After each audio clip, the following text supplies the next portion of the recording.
Punjabi radio USA ਸੁਣ ਰਹੇ ਸਾਰੇ ਹੀ ਮਾਣਯੋਗ ਅਤੇ ਸਤਿਕਾਰਤ ਸਰੋਤਿਆਂ ਨੂੰ ਬਹੁਤ ਹੀ ਪਿਆਰ ਸਤਿਕਾਰ ਸਹਿਤ ਦੋਨੋਂ ਜੁੜ ਕੇ ਨਿੱਘੀ ਜਿਹੀ ਸਤਿ ਸ੍ਰੀ ਅਕਾਲ ਸਭ ਨੂੰ ਜੀਆਂ ਨੂੰ ਆਖਦੇ ਹਾਂ। ਸੋ ਤੇ ਪ੍ਰੋਗਰਾਮ ਖਬਰ ਤੇ ਨਜ਼ਰ ਦੇ ਵਿੱਚ ਆਪ ਸਭ ਦਾ ਨਿੱਘਾ ਸਵਾਗਤ ਹੈ। ਅੱਜ 25 ਜਨਵਰੀ ਦਿਨ ਸ਼ਨੀਚਰਵਾਰ ਆਪਣੇ ਨਾਲ ਜੁੜ ਚੁੱਕੇ ਨੇ ਮਿੰਟੂ ਗੁਰੂਸਰੀਆ ਜੀ ਮਲੋਟ ਸਟੂਡੀਓਜ਼ ਤੋਂ। ਮਿੰਟੂ ਜੀ, ਜੀ ਆਇਆਂ ਨੂੰ ਸਵਾਗਤ ਹੈ। ਸਤਿ ਸ੍ਰੀ ਅਕਾਲ। ਸ਼ੁਕਰੀਆ ਜੀ, ਸਾਰਿਆਂ ਨੂੰ ਸਤਿ ਸ਼੍ਰੀ ਅਕਾਲ ਜੀ। ਸਾਡੇ ਅੱਜ ਦੇ ਪ੍ਰੋਗਰਾਮ ਖਬਰ ਤੇ ਨਜ਼ਰ ਉਸ ਨੂੰ ਸਪਾਂਸਰ ਕਰਦੇ ਨੇ ਖਾਲਸਾ ਇੰਸ਼ੋਰੈਂਸ ਏਜੰਸੀ ਵਾਲੇ, ਜਿਨ੍ਹਾਂ ਦੇ ਕੋਲੋਂ ਤੁਸੀਂ ਹਰ ਇੱਕ ਤਰੀਕੇ ਦੀ ਇੰਸ਼ੋਰੈਂਸ ਕਰਵਾ ਸਕਦੇ ਹੋ। ਇਸ ਮੌਕੇ ਕਵਰਡ ਕੈਲੀਫੋਰਨੀਆ ਹੈਲਥ ਇੰਸ਼ੋਰੈਂਸ ਦਾ ਸਮਾਂ ਚੱਲ ਰਿਹਾ ਆ। ਇਸ ਦੇ ਬਾਰੇ ਕਿਸੇ ਵੀ ਤਰੀਕੇ ਦੀ ਜਾਣਕਾਰੀ ਲਈ ਕਾਲ ਖਾਲਸਾ ਇੰਸ਼ੋਰੈਂਸ ਏਜੰਸੀ 4082722500। ਨਾਲ ਹੀ Krishan Dhanota Yuba City, Harminder Samra Sacramento, Gurpal Singh Sandhu Antelope, Baljinder Singh Nijjar Woodland, Sucha Singh Shri Machhiwara Sahib, GN tire and lube ਵਾਲੇ, ਜਿਨ੍ਹਾਂ ਦੇ ਕੋਲੋਂ ਤੁਸੀਂ truck wash, oil change, air brake ਦਾ ਕੰਮ ਕਰਵਾ ਸਕਦੇ ਹੋ। ਨਵੇਂ ਪੁਰਾਣੇ ਟਾਇਰ ਵਾਜਿਬ ਕੀਮਤਾਂ 'ਤੇ ਖਰੀਦ ਸਕਦੇ ਹੋ। ਸੈਂਟਾਨੈਲਾ ਮਡੇਰਾ ਦੇ ਵਿੱਚ ਲੋਕੇਸ਼ਨ ਨੇ। ਕਾਲ ਅਜੀਤ ਅਟਵਾਲ 559 374 4541। ਅਤੇ ਨਾਲ ਹੀ West Coast truck driving school Fresno ਵਾਲੇ, ਜਿਹੜੇ ਕਿ ਤੁਹਾਨੂੰ ਟਰੱਕ ਦਾ ਲਾਇਸੈਂਸ ਵਧੀਆ ਸਿਖਲਾਈ ਦੇ ਕੇ ਘੱਟ ਸਮੇਂ ਦੇ ਵਿੱਚ ਲੈਣ 'ਚ ਸਹਾਇਤਾ ਕਰਦੇ ਨੇ। ਕਾਲ ਅਜੀਤ ਅਟਵਾਲ 559 374 4541। ਇਹਨਾਂ ਸਾਰਿਆਂ ਦਾ ਬਹੁਤ ਬਹੁਤ ਧੰਨਵਾਦ। ਜੇਕਰ ਤੁਸੀਂ ਜਾਂ ਕੋਈ ਹੋਰ ਕਾਰੋਬਾਰ ਇਸ ਪ੍ਰੋਗਰਾਮ ਨੂੰ ਸਪਾਂਸਰ ਕਰਨਾ ਚਾਹੁੰਦੇ ਹੋ, ਸੰਪਰਕ ਕਰ ਸਕਦੇ ਹੋ ਨੰਬਰ 408 722 7698 ਦੇ ਉੱਤੇ। ਮਿੰਟੂ ਜੀ, ਗੱਲਬਾਤ ਦਾ ਸਿਲਸਿਲਾ ਸ਼ੁਰੂ ਕਰਦੇ ਹਾਂ। ਅੱਜ ਕਹਿੰਦੇ ਆਧਾਰ ਨੂੰ ਹੁਣ ਵੋਟਰ ਕਾਰਡ ਦੇ ਨਾਲ ਜੋੜਿਆ ਜਾ ਸਕਦਾ ਹੈ। ਹਾਂ, ਬਿਲਕੁਲ ਸੰਭਾਵਨਾ ਐਸੀ ਜਤਾਈ ਜਾ ਰਹੀ ਹੈ, ਕਿਉਂਕਿ ਬਜਟ ਸੈਸ਼ਨ ਸ਼ੁਰੂ ਹੋਣ ਜਾ ਰਿਹਾ, ਤਾਂ ਇਸ ਤਰ੍ਹਾਂ ਦਾ ਇੱਕ ਲਿਆਂਦਾ ਜਾ ਸਕਦਾ ਮਸੌਦਾ। ਔਰ ਉਹਦੇ ਵਾਸਤੇ ਤਿਆਰੀਆਂ ਜਿਹੜੀਆਂ ਉਹ ਕਾਨੂੰਨ ਮੰਤਰਾਲੇ ਨੇ ਆਰੰਭੀਆਂ ਨੇ। ਔਰ ਕਿਉਂਕਿ ਤੁਹਾਨੂੰ ਪਤਾ ਹੀ ਆ ਕਿ ਜਿਹੜਾ ਚੋਣ ਕਮਿਸ਼ਨ ਆ, ਵੈਸੇ ਤੇ ਉਹ ਸਾਰੀ ਪ੍ਰਕਿਰਿਆ ਜਿਹੜੀ ਉਹਦੇ ਅਧਿਕਾਰ ਖੇਤਰ ਦੀ ਹੈ ਕਿ ਉਹਨੇ ਹੀ ਮੁੱਢ ਬੰਨਣਾ, ਤਾਂ ਉਹਨਾਂ ਨੇ ਆਲਰੇਡੀ ਇਹਨਾਂ ਨੂੰ ਪ੍ਰਸਤਾਵ ਭੇਜਿਆ ਹੋਇਆ, ਪ੍ਰਪੋਜ਼ਲ ਭੇਜਿਆ ਹੋਇਆ। ਤਾਂ ਇਹਨਾਂ ਨੇ ਹੁਣ ਅੱਗੇ ਉਹਦੇ ਤੇ ਕਾਰਵਾਈ ਆਰੰਭੀ ਆ। ਦੱਸਦੇ ਇਹ ਆ ਕਿ ਜਿਹੜਾ ਜਨ ਪ੍ਰਤੀਨਿਧੀ ਐਕਟ ਹੈਗਾ 1951 ਵਾਲਾ, ਉਹਦੇ ਵਿੱਚ ਕੁਛ ਸੋਧਾਂ ਦੀ ਜ਼ਰੂਰਤ ਪਵੇਗੀ, ਤੇ ਜਿਹਦੇ ਵਾਸਤੇ ਪ੍ਰਧਾਨ ਮੰਤਰੀ ਦੀ ਪ੍ਰਧਾਨਗੀ ਵਾਲਾ ਜਿਹੜਾ ਮੰਤਰੀ ਮੰਡਲ ਦਾ ਹੈ ਸਾਰਾ ਜੋ ਵੀ ਤਾਮਝਾਮ, ਉਹਦੀ ਕਮੇਟੀ ਦੇ ਸਾਹਮਣੇ ਇਹਨੂੰ ਪੇਸ਼ ਕੀਤਾ ਜਾਊਗਾ, ਤਾਂ ਕਿ ਇਹ ਵੇਲੇ ਸਿਰ ਸੰਸਦ ਦੇ ਵਿੱਚ ਰੱਖਿਆ ਜਾ ਸਕੇ। ਤਾਂ ਦੇਖਣਾ ਹੀ ਦਿਲਚਸਪ ਹੋਏਗਾ ਕਿ ਜੇ ਇਹ ਸੋਧਾਂ ਜਿਹੜੀਆਂ ਅਮੈਂਡ ਕਰਕੇ ਜੋ ਵੀ ਵੇਲੇ ਸਿਰ ਕਰਕੇ, ਕਿ ਇਹ ਬਜਟ ਸੈਸ਼ਨ ਦੇ ਦੌਰਾਨ ਰੱਖ ਦਿੰਦੇ ਆ ਜਾਂ ਉਸ ਤੋਂ ਬਾਅਦ ਆਏਗਾ, ਵੇਖਣਾ ਹੋਏਗਾ। ਪਰ ਇਹ ਜਿਹੜੀ ਪ੍ਰਕਿਰਿਆ ਹੈ ਉਹ ਚਾਲੂ ਹੈ।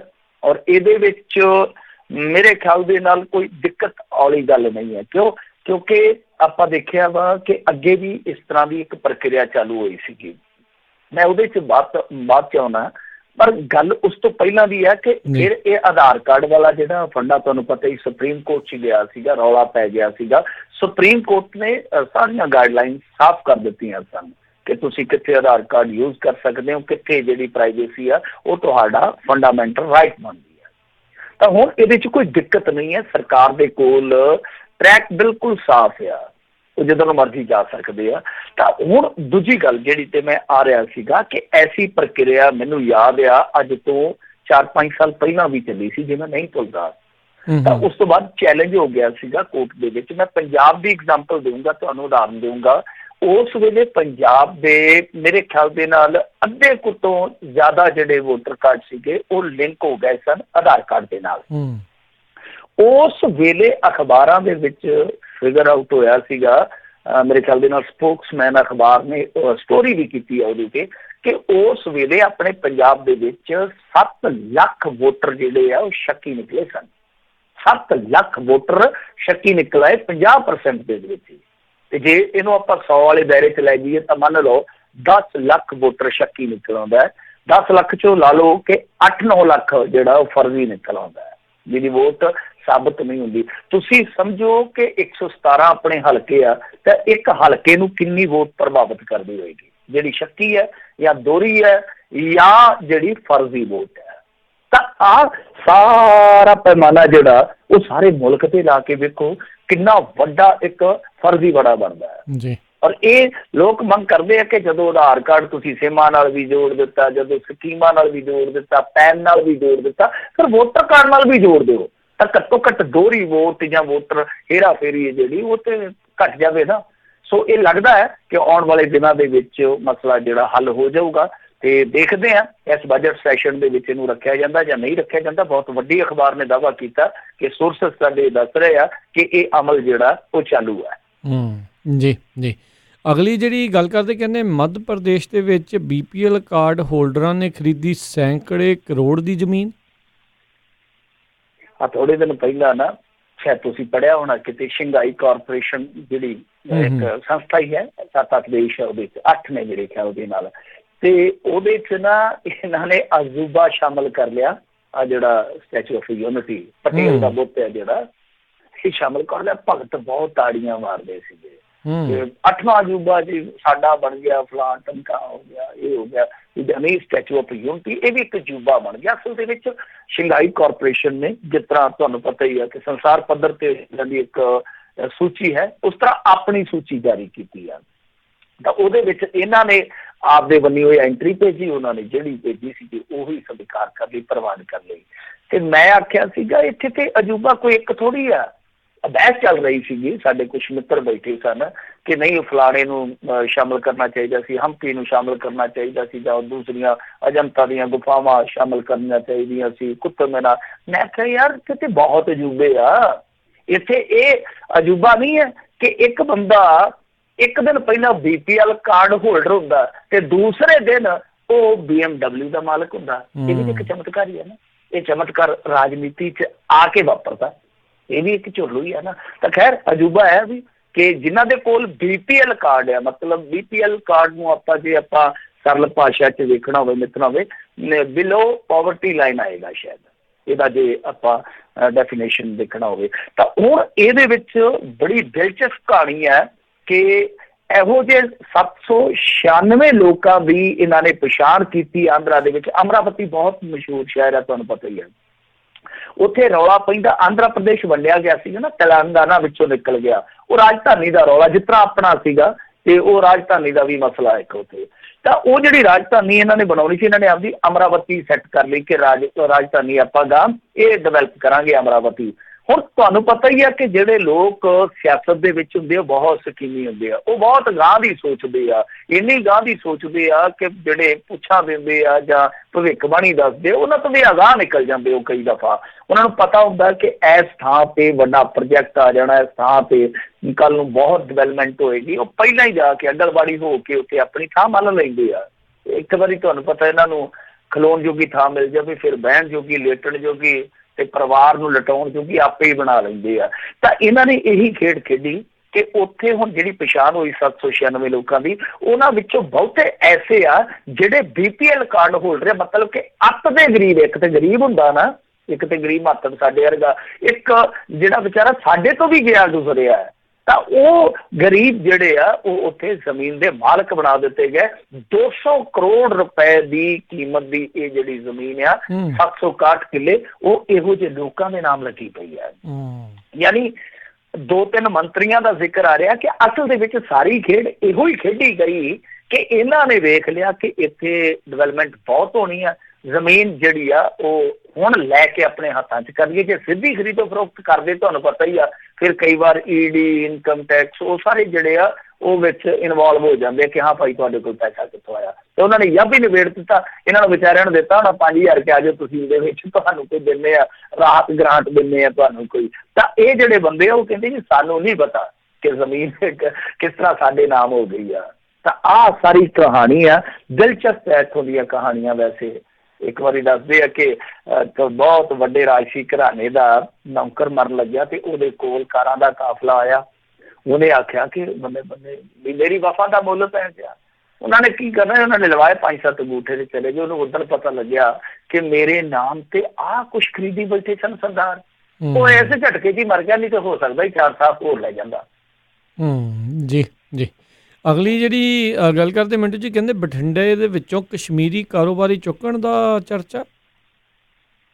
ਹਾਂਜੀ ਬਿਲਕੁਲ, ਪੰਜਾਬੀ ਟ੍ਰਿਬਿਊਨ ਨੇ ਰਿਪੋਰਟ ਕੀਤਾ ਕਿ ਉੱਥੇ ਇੱਕ ਗਰਮ ਕੱਪੜੇ ਵੇਚਣ ਵਾਲਾ ਜਿਹੜਾ ਕਸ਼ਮੀਰੀ ਕਾਰੋਬਾਰੀ ਸੀਗਾ ਬਸ਼ੀਰ ਨਾਮ ਦਾ, ਉਹ ਚੁੱਕਿਆ ਗਿਆ। ਹਾਲਾਂਕਿ ਪਹਿਲਾਂ ਲਾਪਤਾ ਦੀ ਸੂਚਨਾ ਮਿਲੀ, ਫਿਰ ਬਾਅਦ ਦੇ ਵਿੱਚ ਕੁਛ ਪ੍ਰਤੱਖਦਰਸ਼ੀਆਂ ਨੇ ਦੱਸਿਆ ਕਿ ਇੱਥੋਂ ਬੰਦਾ ਚੁੱਕਿਆ ਗਿਆ ਔਰ ਇਹ ਮੇਰੇ ਖਿਆਲ ਦੇ ਨਾਲ CI ਸਟਾਫ ਦੇ ਸਾਹਮਣੇ ਚੁੱਕਿਆ ਗਿਆ। ਹੁਣ CI ਸਟਾਫ ਦਾ ਭਾਵ ਹੈ ਕਿ ਥਾਣੇ ਦੇ ਅੱਗੋਂ ਸਧਾਰਨ ਬੰਦਾ ਕਿਸੇ ਬੰਦੇ ਨੂੰ ਇਸ ਤਰ੍ਹਾਂ ਨਹੀਂ ਚੁੱਕ ਸਕਦਾ। ਔਰ ਦੂਜੀ ਗੱਲ ਇਹ, ਗਰੀਬ ਆਦਮੀ ਨੇ, ਇਹ ਦੁਖਿਆਰੇ ਆਦਮੀ ਆ, ਪੰਜਾਬ ਦੇ ਵਿੱਚ ਆਉਂਦੇ, ਇਹਨਾਂ ਨੂੰ ਪੰਜਾਬ 'ਚ ਬਹੁਤ ਆਪਣਤ ਮਿਲਦੀ ਆ।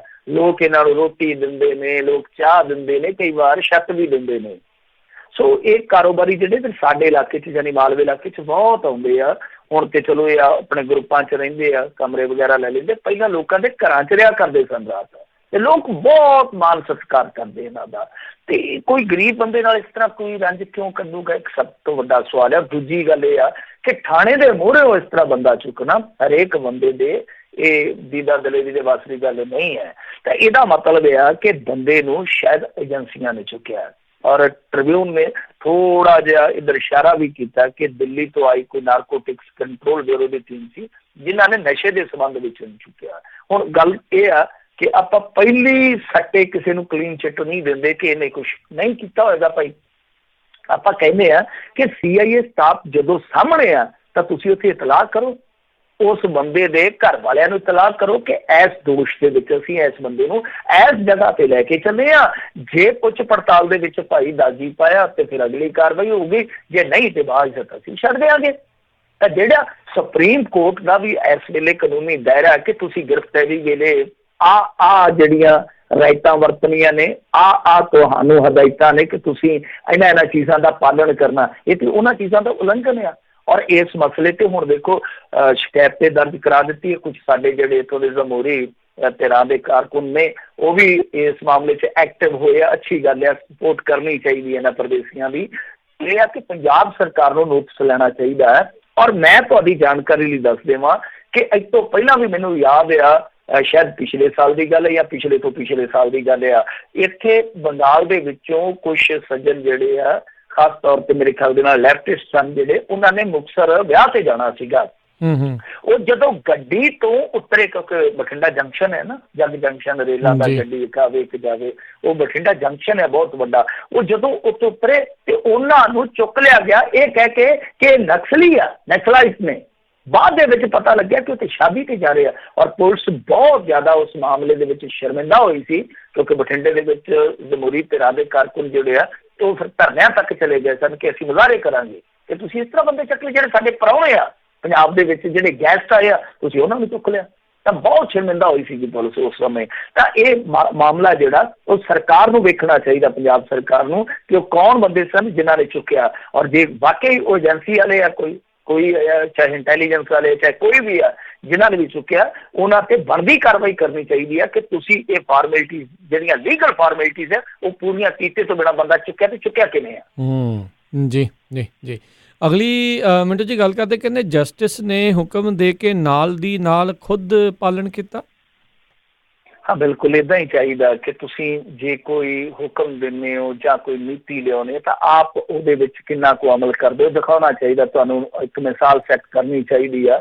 ਹੁਣ ਜਿਸ ਤਰ੍ਹਾਂ ਪੰਜਾਬ ਸਰਕਾਰ ਜਿਹੜੀ ਆ ਉਹ ਕਹਿੰਦੀ ਆ ਕਿ ਮਹਿਕਮੇ ਕਟੌਤੀ ਕਰੋ, ਫਲਾਣੇ ਕਟੌਤੀ ਕਰੋ, ਆਪ ਨਹੀਂ। ਆਪ ਉਹ ਕਹਿੰਦੇ ਨਾ ਕਿ ਦੂਜਿਆਂ ਨੂੰ ਮਾਂ ਆਬਾਦੀ ਤੇ ਸਾਨੂੰ ਮਾਂ ਸਵਾਦੀ, ਉਹ ਚੱਕਰ ਬਣ ਜਾਂਦਾ। ਤਾਂ ਇੱਥੇ ਕੀ ਕੀਤਾ, ਇੱਕ ਮਿਸਾਲ ਸੈੱਟ ਕੀਤੀ ਹੈ ਜਸਟਿਸ ਸਾਹਿਬ ਨੇ। ਇਹਨਾਂ ਨੇ ਆਖਿਆ ਕਿ ਜਿੱਦਾਂ ਹੁਣ ਆਪਾਂ ਵੇਖਿਆ ਹੀ ਆ ਨਾ ਕਿ ਭਾਵੇਂ ਕੋਈ ਕੋਲੇ ਵਾਲੀ ਪ੍ਰੈਸ ਚਲਾਉਂਦਾ ਹੋਵੇ ਤੇ ਉਹਦੇ ਵੀ ਵੱਡੇ ਵੱਡੇ ਅੱਖਰਾਂ 'ਚ ਮੋਟਰਸਾਈਕਲ ਤੇ ਅੱਗੇ ਲਿਖਿਆ ਹੁੰਦਾ ਪ੍ਰੈਸ, ਮਤਲਬ ਕਿ ਮੀਡੀਆ ਤੋਂ ਆ। ਤੇ ਇਸੇ ਤਰ੍ਹਾਂ ਹੀ ਆਰਮੀ ਦੇ ਵਿੱਚ ਭਾਵੇਂ ਕੋਈ ਗਾਂ ਕੁੜਮਾਂ ਦੇ ਵਿੱਚੋਂ ਕੋਈ ਰਿਸ਼ਤੇਦਾਰ ਆਰਮੀ 'ਚ ਲੱਗਾ ਹੋਵੇ, ਉਹਨਾਂ ਨੇ ਆਪ ਲਿਖਿਆ ਹੁੰਦਾ ਆਰਮੀ ਸਕੂਟੀ ਦੇ ਵਿੱਚ, ਆਰਮੀ ਜਾ ਰਹੀ ਆ। ਤਾਂ ਇਸੇ ਤਰ੍ਹਾਂ ਹੀ ਆ ਹਰੇਕ ਚੀਜ਼ ਦਾ ਨਾ ਕਿਤੇ ਕਵਰਤੋਂ ਵਾਲਾ ਬਹੁਤ ਜ਼ਿਆਦਾ ਇੱਥੇ ਚੱਲਣ ਚੱਲਦਾ ਹੈ। ਤਾਂ ਇਹਨਾਂ ਨੇ ਉੱਥੇ ਹੁਕਮ ਦਿੱਤਾ ਹੈ ਹਾਈ ਕੋਰਟ ਦੇ ਵੱਲੋਂ ਕਿ ਭਾਈ ਕੋਈ ਵੀ ਬੰਦਾ ਕਿਸੇ ਵੀ ਕਿਸਮ ਦਾ ਇਸ ਤਰ੍ਹਾਂ ਦਾ ਜਿੱਦਾਂ ਕੋਈ ਵੀ ਹੈਗਾ ਅੱਖਰ, ਚਾਹੇ ਉਹ ਮੇਅਰ ਹੈ, ਵਿਧਾਇਕ ਹੈ, ਚੇਅਰਮੈਨ ਹੈ, ਆਰਮੀ ਹੈ, ਇਸ ਤਰ੍ਹਾਂ ਦਾ ਸਟਿੱਕਰ ਵਗੈਰਾ ਨਹੀਂ ਲਾ ਸਕੇਗਾ ਤੇ ਨਾਲ ਦੀ ਨਾਲ ਉਹਦੇ ਤੇ ਕਾਰਵਾਈ ਹੋਊਗੀ। ਇਹ ਹਾਲਾਂਕਿ ਫੈਸਲਾ ਜਿਹੜਾ ਪੰਜਾਬ ਲਈ ਨਹੀਂ ਆਇਆ, ਮੇਰੇ ਖਿਆਲ ਦੇ ਨਾਲ ਚੰਡੀਗੜ੍ਹ ਲਈ, ਪੰਚਕੂਲਾ ਲਈ, ਮੋਹਾਲੀ ਲਈ, ਇਹਨਾਂ ਲਈ ਜਾਰੀ ਹੋਇਆ।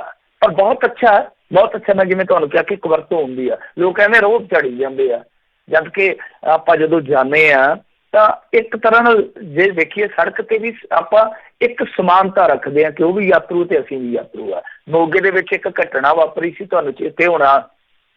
ਇੱਕ NRI ਨੇ ਸਿਰਫ ਇਸ ਕਰਕੇ ਵਿਰੋਧ ਕੀਤਾ ਸੀਗਾ ਕਿ ਭਾਈ ਅੱਗੇ ਮੇਰੇ ਗੱਡੀਆਂ ਖੜੀਆਂ ਨੇ, ਤੁਸੀਂ ਹਾਰਨ ਤੇ ਹਾਰਨ ਤੁੰਨੀ ਹੋਣੇ ਹੋ, ਹੁਣ ਮੈਂ ਗੱਡੀ ਨੂੰ ਖੰਭ ਲਾ ਕੇ ਉੱਤੋਂ ਦੀ ਕਿਵੇਂ ਕੱਢ ਲਾਂ? Yeah. ਤੇ ਗੱਡੀ ਨਿਕਲ ਆਈ ਪਿਛਲੀ ਜੱਜ ਦੀ, ਚੁੱਕ ਕੇ ਉਹਨੂੰ ਅੰਦਰ ਕਰ ਦਿੱਤਾ ਸੀ। ਔਰ ਜਦੋਂ ਜ਼ਮਾਨਤ ਦਿੱਤੀ ਤੇ ਇਹ ਸ਼ਰਤਾਂ ਲਾ ਦਿੱਤੀਆਂ ਕਿ ਤੁਸੀਂ ਮੀਡੀਆ ਨਾਲ ਆਪਣੀ ਹੱਡ ਬੀਤੀ ਵੀ ਨਹੀਂ ਬਿਆਨ ਕਰਨੀ। ਉਹ ਵਿਚਾਰਾ ਪਤਾ ਨਹੀਂ ਕਿਵੇਂ ਇੱਥੋਂ ਨਿਕਲਿਆ ਵੀ ਕਿ ਨਹੀਂ ਨਿਕਲਿਆ, ਮੈਨੂੰ ਪਤਾ ਨਹੀਂ ਹੈ। ਮੋਗੇ ਦੀ ਉਹ ਘਟਨਾ ਸੀਗੀ। ਤਾਂ ਇਸ ਤਰ੍ਹਾਂ ਇੱਕ ਨਾ ਅਸਮਾਨਤਾ ਵੀ ਆਪਣੇ ਆਪ ਨੂੰ, ਅਸੀਂ VIP ਆ, ਦੂਜੇ ਐਵੇਂ ਤੁਰੇ ਫਿਰਦੇ ਆ, ਲੰਡੂ ਵੰਜੂ ਆ। ਸੋ ਇਹ ਚੱਲਣ ਮੇਰੇ ਖਿਆਲ ਦੇ ਨਾਲ ਬੰਦ ਹੋਣਾ ਚਾਹੀਦਾ ਕਿ ਇੱਕ VIP ਅਤੇ ਦੂਸਰਾ ਵਿਚਾਰਾ ਮਾਤੜ, ਐਸਾ ਨਹੀਂ ਫਰਕ ਹੋਣਾ ਚਾਹੀਦਾ। ਤਾਂ ਉਸ ਜਸਟਿਸ ਨੇ ਜਿਨ੍ਹਾਂ ਨੇ ਇਹ ਫੈਸਲਾ ਦਿੱਤਾ, ਉਹ ਉਸ ਜਸਟਿਸ ਨੇ ਖੁਦ ਇਹਦਾ ਪਾਲਣ ਕੀਤਾ। ਨਾਲ ਦੀ ਨਾਲ ਆਪਣੇ ਜਿਹੜੇ ਉਹਨਾਂ ਦੇ ਹੈਗੇ ਸੀ ਅਸਿਸਟੈਂਟ ਸਹਾਇਕ, ਉਹਨਾਂ ਨੂੰ ਹੁਕਮ ਦਿੱਤਾ ਕਿ ਸਭ ਤੋਂ ਪਹਿਲਾਂ ਮੇਰਾ ਸਟਿੱਕਰ ਪੁੱਟ ਕੇ ਆਓ ਗੱਡੀ ਤੋਂ, ਜਿਹੜਾ ਹਾਈ ਕੋਰਟ ਵਾਲਾ ਸਟਿੱਕਰ ਲੱਗਾ। ਤਾਂ ਇਸ ਤਰ੍ਹਾਂ ਉਹਨਾਂ ਨੇ ਇੱਕ ਐਗਜ਼ਾਮਪਲ ਸੈੱਟ ਕੀਤਾ। ਤੇ ਮੇਰੇ ਖਿਆਲ ਦੇ ਨਾਲ ਇਹ ਹੁਕਮ ਪੰਜਾਬ ਤੇ ਵੀ ਲਾਗੂ ਕਰ ਦੇਣਾ ਚਾਹੀਦਾ। ਪੰਜਾਬ ਦੇ ਵਿੱਚ ਵੀ ਇਸ ਤਰ੍ਹਾਂ ਦੀ ਜਿਹੜੀ VIP ਗੁਰਸ਼ਾਗਰਦੀ ਹੈ ਨਾ, ਉਹ ਬਹੁਤ ਮੌਕਿਆਂ ਤੇ ਆਮ ਬੰਦਿਆਂ ਨੂੰ ਅਹਿਸਾਸ ਕਰਾਉਂਦੀ ਹੈ ਕਿ ਇੱਥੇ ਇੰਡੀਆ ਜਿਹੜਾ ਉਹ ਦੋ ਤਰ੍ਹਾਂ ਦਾ, ਅਮੀਰਾਂ ਦਾ ਇੰਡੀਆ ਬਣ ਜਾਂਦਾ, ਭਾਰਤ ਵਾਲਿਆਂ ਦਾ ਵਿਚਾਰਾ ਗਰੀਬਾਂ ਦਾ ਉਹ ਭਾਰਤ ਹੈ ਜਿਹੜਾ ਉਹ ਸਵੱਛ ਕਹਿ ਕੇ ਹੋਰ ਵੀ ਚੜਾਇਆ ਜਾਂਦਾ ਕਿ ਸਵੱਛ ਕਰਨ ਵਾਲਾ ਹੈ। ਜੀ ਜੀ। ਅਗਲੀ ਜਿਹੜੀ ਗੱਲ ਕਰਦੇ ਮਿੰਟੂ ਜੀ, ਕਹਿੰਦੇ ਠੇਕੇ ਵਾਲੀ ਫਾਰਮ ਦਾ ਬਿੱਲ ਕਮੇਟੀ ਅੰਦਰ ਪਾ ਗਿਆ ਪਵਾੜਾ। ਦੇਖੋ ਇਹ ਮਸਲਾ ਜਿਹੜਾ ਨਾ ਉਹ ਉਹੀ ਹੈ, ਬਾਬੇ ਨਾਨਕ ਜੀ ਦੇ ਜਿਹੜੇ ਮਨਾਏ ਗਏ ਸੀ ਸਮਾਗਮ 550ਵੇਂ ਪ੍ਰਕਾਸ਼ ਦਿਹਾੜੇ ਦੇ ਉੱਪਰ ਜੀ, ਉਹ ਜਿਹੜੇ ਸਮਾਗਮ ਸੀ ਉਹਦਾ ਇੱਕ ਠੇਕਾ ਦਿੱਤਾ ਗਿਆ ਸੀ ਪੰਡਾਲ ਦਾ, ਬੜਾ ਚਰਚਿਤ ਹੋਇਆ ਸੀ ਉਹ ਠੇਕਾ ਜੀ।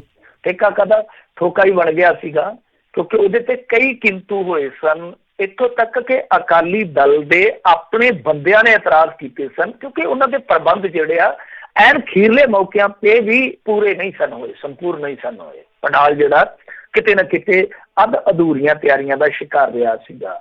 ਸੋ ਉਦੋਂ ਵੀ ਰੌਲਾ ਪਿਆ। ਉਸ ਤੋਂ ਬਾਅਦ ਇਸ ਮਾਮਲੇ 'ਚ ਇੱਕ ਕਮੇਟੀ ਬਣਾਈ ਗਈ ਸੀਗੀ। ਤਾਂ ਹੋਇਆ ਕੀ ਆ ਕਿ 12 ਕਰੋੜ ਦਾ ਠੇਕਾ ਸੀ। ਆਪਾਂ ਵੀ ਖਬਰਾਂ ਕਰਦੇ ਰਹੇ ਹਾਂ ਉਸ ਸਮੇਂ, ਤੁਹਾਨੂੰ ਚੇਤੇ ਹੋਣਾ ਕਿ 12 ਕਰੋੜ ਦਾ ਪੰਡਾਲ ਹੈ ਨਾ। ਹੁਣ ਹੋਇਆ ਕੀ ਆ ਕਿ ਜਦ ਪੇਮੈਂਟ ਜਿਹੜੀ ਰਹਿੰਦੀ ਸੀਗੀ ਉਹ ਜਦੋਂ ਕਲੀਅਰ ਕਰਨ ਦਾ ਵੇਲਾ ਆਇਆ ਤਾਂ ਉਹ ਜਿਹੜੀ ਸੰਬੰਧਿਤ ਫਰਮ ਆ ਉਹਨਾਂ ਨੇ ਚੱਕ ਕੇ ਉਹ ਠੇਕੇ ਵਾਲਾ ਜਿਹੜਾ ਬਿੱਲ ਸੀ ਉਹ 12 ਤੋਂ 15 ਕਰੋੜ ਦਾ ਕਰ ਦਿੱਤਾ ਕਿ ਭਾਈ ਸਾਡਾ ਤਾਂ 15 ਕਰੋੜ ਖਰਚ ਆ ਗਿਆ। ਹੁਣ ਇਹ ਕਦੇ ਹੋ ਸਕਦਾ? ਮੰਨ ਲਓ ਆਪਾਂ ਇੱਕ ਮਕਾਨ ਬਣਾਉਂਦੇ ਹਾਂ ਨਾ, ਮਕਾਨ ਬਣਾਉਂਦੇ ਆਪਾਂ ਮਿਸਤਰੀ ਨਾਲ ਕਹਿ ਦਿੰਦੇ ਹਾਂ ਕਿ ਯਾਰ ਆਹ ਠੇਕਾ ਮੁਕਾ ਲਾ ਤੂੰ ਇੰਨੇ ਸਾਡੇ ਇੰਨੇ ਗਜ ਦੇ ਪਲਾਟ ਦੇ ਵਿੱਚ ਇਹ ਉਸਾਰੀ ਕਰਨੀ, ਇਮਾਰਤ ਸਾਜ਼ੀ ਕਰਨੀ ਆ, ਇਹਦੀ ਤੂੰ ਜਦੋਂ ਤਾਮੀਰ ਕਰ ਦੇਂਗਾ ਇਮਾਰਤ ਦੀ ਤਾਂ ਜਿਹੜਾ ਤੇਰਾ ਠੇਕਾ ਉਹ ਤੈਨੂੰ ਦੇ ਦਿਆਂਗੇ। ਹੁਣ ਮਿਸਤਰੀ ਇਹ ਆਖੇ ਆ ਕੇ ਮਕਾਨ ਕਿ ਨਹੀਂ ਜੀ ਮੇਰੇ ਤੇ 7 ਦਿਨ ਵੱਧ ਲੱਗ ਗਏ ਆ ਤੇ 7 ਦਿਨਾਂ ਦੇ ਵਿੱਚ ਮੇਰੀ ਕਮਾਈ ਤੇ ਜਿਹੜੀ ਉਹ 7 ਲੱਖ ਹੋ ਜਾਣੀ ਸੀ ਸਾਈਡ ਤੇ ਤੁਸੀਂ ਮੈਨੂੰ ਇੰਨਾ ਪੈਸਾ ਦਿਓ, ਤਾਂ ਉੱਥੇ ਰੌਲਾ ਹੀ ਪਵੇਗਾ। ਤਾਂ ਇਸੇ ਤਰ੍ਹਾਂ ਹੀ ਆ। ਤਾਂ ਇਹਨਾਂ ਨੇ ਹੁਣ ਜਦੋਂ 15 ਕਰੋੜ ਦਾ ਕੀਤਾ ਬਿੱਲ, ਉੱਥੇ ਕੋਈ ਸੱਜਣ ਮੈਂ ਕਹੂੰਗਾ ਕਿ ਜਾਗਦੀ ਜ਼ਮੀਰ ਵਾਲੇ ਆ, ਉਹਨਾਂ ਦਾ ਨਾਂ ਤੇ ਨਹੀਂ ਆਇਆ ਸ਼ਾਇਦ, ਮੇਰੇ ਖਿਆਲ ਦੇ ਨਾਲ ਸੁਖਦੇਵ ਸਿੰਘ ਦੱਸਿਆ ਜਾ ਰਿਹਾ, ਵੈਸੇ ਰਿਪੋਰਟਾਂ 'ਚ ਤੇ ਨਹੀਂ ਆਇਆ। ਉਹ ਜਾਗਦੀ ਜ਼ਮੀਰ ਵਾਲੇ ਜਿਹੜੇ ਸੈਕਟਰੀ ਨੇ ਉਹ ਅੜ ਗਏ। ਉਹਨਾਂ ਨੇ ਆਖਿਆ ਗਲਤ ਆ, ਇਹ ਗੁਰੂ ਕੀ ਗੋਲਕ ਦਾ ਪੈਸਾ ਹੈ, ਅਸੀਂ ਤੁਹਾਨੂੰ ਨਹੀਂ ਦੇਣਾ। ਤੇ ਦੱਸਦੇ ਆ ਕਿ ਫਰਮ ਦੇ ਅਧਿਕਾਰੀ ਜਿਹੜੇ ਆ ਉਹ ਹਿੱਕ ਥਾਪੜ ਕੇ ਆਖਣ ਲੱਗੇ, ਇੱਕ ਅਕਾਲੀ ਆਗੂ ਦਾ ਨਾਂ ਲੈਣ ਲੱਗੇ ਕਿ ਹੁਣ ਆਪੇ ਉਹ ਦਵਾ ਦੂਗਾ ਸਾਨੂੰ, ਕੋਈ ਚੱਕਰ ਨਹੀਂ ਹੈ, ਅਸੀਂ ਲੈ ਲਾਂਗੇ, ਅਸੀਂ ਤੁਹਾਡੇ ਗੱਲ 'ਚ ਗੂਠਾ ਦੇ ਕੇ ਅਸੀਂ ਲੈ ਲਾਂਗੇ। ਸੋ ਇਸ ਤਰ੍ਹਾਂ ਦੀ ਇੱਕ ਤਕਰਾਰਬਾਜ਼ੀ ਹੋਈ ਆ। ਤਾਂ ਤੁਸੀਂ ਆਪ ਹੀ ਦੇਖ ਲਓ। ਹੁਣ ਮੈਂ ਨਹੀਂ ਕਹੂੰਗਾ ਕਿ ਕੋਈ ਗੜਬੜ ਚਾਲਾ ਹੈ, ਪਰ ਇਹ ਤੇ ਮਹਾਂ ਗੜਬੜ ਚਾਲਾ ਲੱਗਦਾ ਕਿ ਤੁਸੀਂ 12 ਕਰੋੜ 'ਚ ਠੇਕਾ ਕੀਤਾ, ਠੇਕੇ ਤੋਂ ਬਾਅਦ ਵੀ 15 ਕਰੋੜ ਤੱਕ ਪਹੁੰਚਦੇ ਆ ਔਰ ਉੱਤੋਂ ਤੁਸੀਂ ਕਹਿੰਦੇ ਹੋ ਕਿ ਕੋਈ ਗੱਲ ਨਹੀਂ, ਉਹ ਸਾਡਾ ਉੱਤੇ ਬੈਠਾ ਵੱਡਾ ਸਾਡਾ ਤੇ ਅਸੀਂ ਉਹਦੇ ਤੋਂ ਆਪੇ ਕਰਵਾ ਲਵਾਂਗੇ। ਤਾਂ ਕਿਤੇ ਨਾ ਕਿਤੇ ਗੜਬੜੀ ਹੈ। ਹੁਣ ਜਿਹੜੇ ਸੁਖਦੇਵ ਸਿੰਘ ਆ, ਕਿਤੇ ਇਹ ਨਾ ਹੋਵੇ ਕਿ ਇਹਨਾਂ ਨੂੰ ਕੁਰੂਕਸ਼ੇਤਰ ਘੱਲ ਦਿੱਤਾ ਗਿਆ ਹੋਵੇ, ਇਹ ਨਾ ਹੋਵੇ ਕਿਸੇ ਹੋਰ ਥਾਂ ਤੇ ਘੱਲ ਦਿੱਤਾ ਹੋਵੇ। ਇਹਦੇ ਨਾਲ ਖੜਨ ਦੀ ਜ਼ਰੂਰਤ ਹੈ ਇਸ ਬੰਦੇ ਦੇ, ਜਾਗਦੀ ਜ਼ਮੀਰ ਵਾਲੇ ਦੇ, ਕਿ ਭਾਈ ਨਹੀਂ, ਇਹ ਗੁਰੂ ਕੀ ਗੋਲਕ ਦਾ ਪੈਸਾ ਇਸ ਤਰ੍ਹਾਂ ਨਹੀਂ ਵਰਤਿਆ ਜਾਏਗਾ। ਔਰ ਇਹਦੇ ਤੇ ਅੱਗੇ ਵੀ ਬਹਿਸ ਹੋਈ ਆ, ਅੱਗੇ ਵੀ ਇਹ ਕਮੇਟੀ ਦੇ ਕੁਛ ਜਾਗਦੇ ਜ਼ਮੀਰ ਵਾਲੇ ਸੱਜਣ ਹੈ ਜਿਹੜੇ, ਵੈਸੇ ਮੈਂ ਸਾਰਿਆਂ ਨੂੰ ਵੀ ਸੁੱਤੀ ਜ਼ਮੀਰ ਵਾਲਾ ਨਹੀਂ ਕਹਿੰਦਾ, ਬਹੁਤ ਸਾਰੇ ਜਾਗਦੀ ਜ਼ਮੀਰ ਵਾਲੇ ਆ, ਤਾਂ ਉਹਨਾਂ ਨੇ ਰੌਲਾ ਪਾਇਆ ਸੀਗਾ ਕਿ ਇਹ ਫਰਮ ਜਿਹੜੀ ਆ ਉਹ ਕਿਤੇ ਨਾ ਕਿਤੇ ਇਸ ਮਾਮਲੇ ਦੇ ਵਿੱਚ ਚੂਨਾ ਲਾਉਣ ਨੂੰ ਫਿਰਦੀ ਆ। ਤਾਂ ਉਦੋਂ ਵੀ ਇਹ ਗੱਲ ਸੁਣਨ ਨੂੰ ਆਈ ਸੀਗੀ ਕਿ ਇਸ ਕਮੇਟੀ ਤੇ ਦਬਾਅ ਪਾਉਣ ਵਾਸਤੇ, ਜਿਹੜੀ ਇਹ ਸਾਰੀ ਪੇਮੈਂਟ ਵਾਲੇ ਮਾਮਲੇ ਨੂੰ ਵੇਖਣ ਲਈ ਬਣੀ ਹੈ, ਦਬਾਅ ਪਾਉਣ ਵਾਸਤੇ ਇੱਕ ਬਾਦਲ ਪਰਿਵਾਰ ਦਾ ਬਹੁਤ ਨਜ਼ਦੀਕੀ ਬੰਦਾ ਜਿਹੜਾ ਉਹ ਐਕਟਿਵ ਹੋਇਆ ਸੀਗਾ। ਸੋ ਤੁਸੀਂ ਆਪ ਹੀ ਅੰਦਾਜ਼ਾ ਲਾ ਲਓ ਕਿ ਕਿਸ ਤਰ੍ਹਾਂ ਦੀ ਇੱਥੇ ਚੱਲਦੀ ਪਈ ਹੈ ਕੁਸਰ ਮੁਸਰ ਅੰਦਰ ਖਾਤੇ, ਜੋ ਕਦੇ ਕਦੇ ਸਾਡੇ ਮੀਡੀਆ ਦੇ ਵਿੱਚ ਆ ਜਾਂਦੀ ਹੈ। ਪਰ ਮੇਰੇ ਖਿਆਲ ਦੇ ਨਾਲ ਇਹਦਾ ਨੋਟਿਸ ਲੈਣਾ ਚਾਹੀਦਾ ਲੰਗੋਵਾਲ ਸਾਹਿਬ ਨੂੰ, ਇਹ ਸਾਰਾ ਮਸਲਾ ਹੱਲ ਕਰਨਾ ਚਾਹੀਦਾ। ਜੀ ਜੀ। ਅਗਲੀ ਮਿੰਟੋ ਜੀ ਗੱਲ ਕਰਦੇ, ਕਹਿੰਦੇ ਇੱਕ PCS ਨੇ ਇੱਕ IAS ਦੇ ਖਿਲਾਫ ਕੀਤੀ ਸ਼ਿਕਾਇਤ। ਹਾਂਜੀ, ਇਹ ਕੋਈ ਬੀਬੀ ਆ, ਕਿਉਂਕਿ ਇਸ ਤਰ੍ਹਾਂ ਦੀਆਂ ਜਿਹੜੀਆਂ ਸ਼ਿਕਾਇਤਾਂ ਹੁੰਦੀਆਂ ਨਾ ਉਹਨਾਂ ਦੇ ਵਿੱਚ ਨਾਂ ਜਿਹੜੇ ਆ ਵੈਸੇ ਵੀ ਨਹੀਂ, ਆਪਾਂ ਕਹਿੰਦੇ ਆ ਕਿ ਨਾਂ ਵੈਸੇ ਵੀ ਡਿਸਕਲੋਜ਼ ਨਹੀਂ ਕੀਤੇ ਜਾਂਦੇ, ਜਨਤਕ ਜੀ। ਨਹੀਂ ਕੀਤੇ ਜਾਂਦੇ। ਔਰ ਖਾਸ ਤੌਰ ਤੇ ਜਦੋਂ ਬਿਊਰੋਕ੍ਰੇਸੀ ਨਾਲ ਜੁੜਿਆ ਹੁੰਦਾ ਤਾਂ ਨਾਂ ਜਿਹੜੇ ਆ ਉਹ ਬਹੁਤ ਹੱਦ ਤੱਕ ਲੁਕੋ ਲਏ ਜਾਂਦੇ ਆ। ਤੁਹਾਨੂੰ ਚੇਤੇ ਹੋਣਾ ਇਸੇ ਤਰ੍ਹਾਂ ਦੀ ਇੱਕ ਸ਼ਿਕਾਇਤ ਇੱਕ ਮੰਤਰੀ ਦੇ ਖਿਲਾਫ, ਚਰਨਜੀਤ ਚੰਨੀ ਦੇ ਖਿਲਾਫ ਗਈ ਸੀਗੀ ਜੀ। ਇੱਕ ਅਫਸਰ ਬੀਬੀ ਵੱਲੋਂ। ਹਾਲਾਂਕਿ ਕੁਝ ਮੀਡੀਆ ਅਦਾਰਿਆਂ ਨੇ ਤਕਰੀਬਨ ਦੇ ਦਿੱਤਾ ਸੀਗਾ ਹਿੰਟ, ਪਰ ਮੇਰੇ ਖਿਆਲ ਦੇ ਨਾਲ ਗਲਤ ਹੈ, ਕਿਸੇ ਦਾ ਨਾਂ ਜਨਤਕ ਕਰਨਾ ਨਹੀਂ ਚਾਹੀਦਾ। ਤਾਂ ਇਹ ਕੋਈ ਬੀਬੀ ਹੈ PCS, ਉਹਨੇ IAS ਤੇ ਦੋਸ਼ ਲਾਇਆ, ਜਿਹੜਾ ਕਿ ਕੋਈ ਡਾਇਰੈਕਟਰ ਹੈ ਕਿਸੇ ਮਹਿਕਮੇ ਦਾ, ਕਿ ਇਹ ਬੰਦਾ ਮਾੜੀ ਅੱਖ ਰੱਖਦਾ।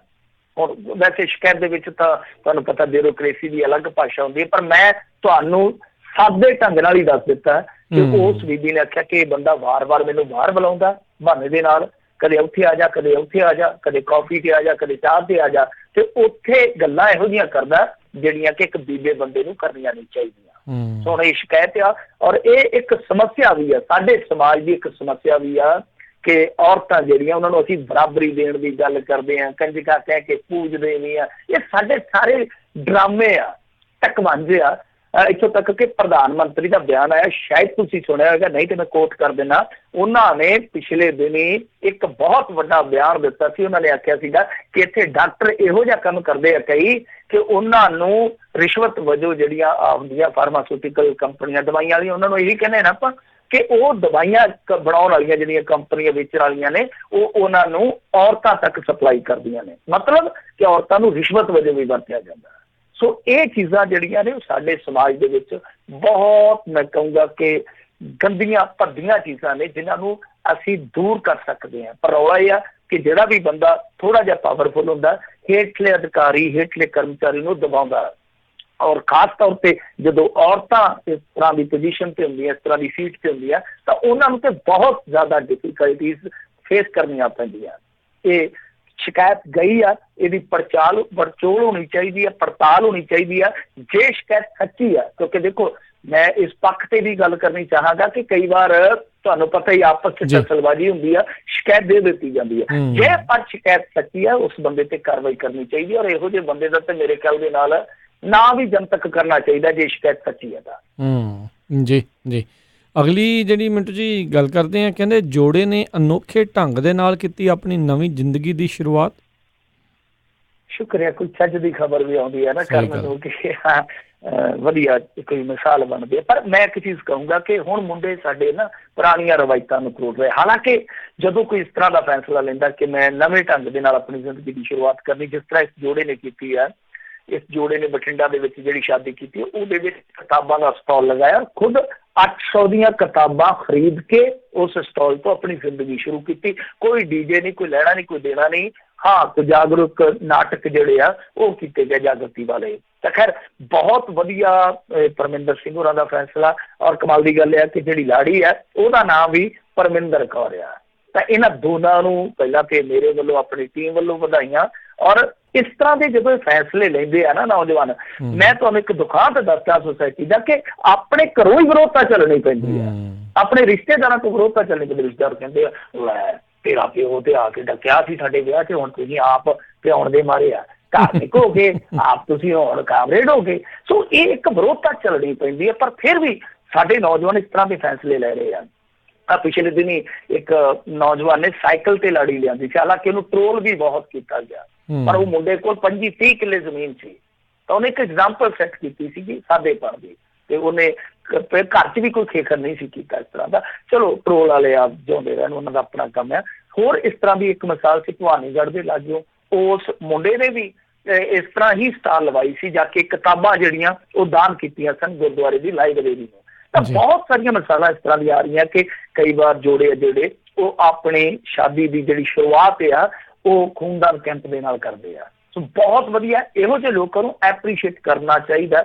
ਔਰ ਤੁਸੀਂ ਆਪਣੇ ਇਸ ਪ੍ਰੋਗਰਾਮ ਦੇ ਵਿੱਚ ਇਹੋ ਜਿਹੀ ਖਬਰ ਨੂੰ ਜਗ੍ਹਾ ਦਿੰਦੇ ਹੋ ਤਾਂ ਤੁਸੀਂ ਵੀ ਵਧਾਈ ਦੇ ਪਾਤਰ ਹੋ। ਜੀ ਬਿਲਕੁਲ, ਚਾਹੀਦਾ ਆ ਕਿਸੇ ਨਾ ਕਿਸੇ ਤਰੀਕੇ ਨਾਲ ਕੋਈ ਕਿਸੇ ਤੋਂ ਸਿੱਖੇ, ਕੁਛ ਚੰਗਾ ਕਰੇ, ਇਸੇ ਦੀ ਆਪਾਂ ਉਮੀਦ ਕਰਦੇ ਹਾਂ। ਅਤੇ ਬਹੁਤ ਬਹੁਤ ਮਿੰਟੂ ਜੀ ਤੁਹਾਡਾ ਧੰਨਵਾਦ, ਤੁਸੀਂ ਸਾਡੇ ਨਾਲ ਜੁੜੇ ਇਹਨਾਂ ਖਬਰਾਂ ਬਾਰੇ ਤੁਸੀਂ ਜਾਣਕਾਰੀ ਦਿੱਤੀਆਂ। ਅਗਲੀ ਵਾਰ ਤੱਕ ਲਈ ਬੜੀ ਮਿਹਰਬਾਨੀ, ਪਿਆਰ ਭਰੀ ਸਤਿ ਸ਼੍ਰੀ ਅਕਾਲ ਜੀ।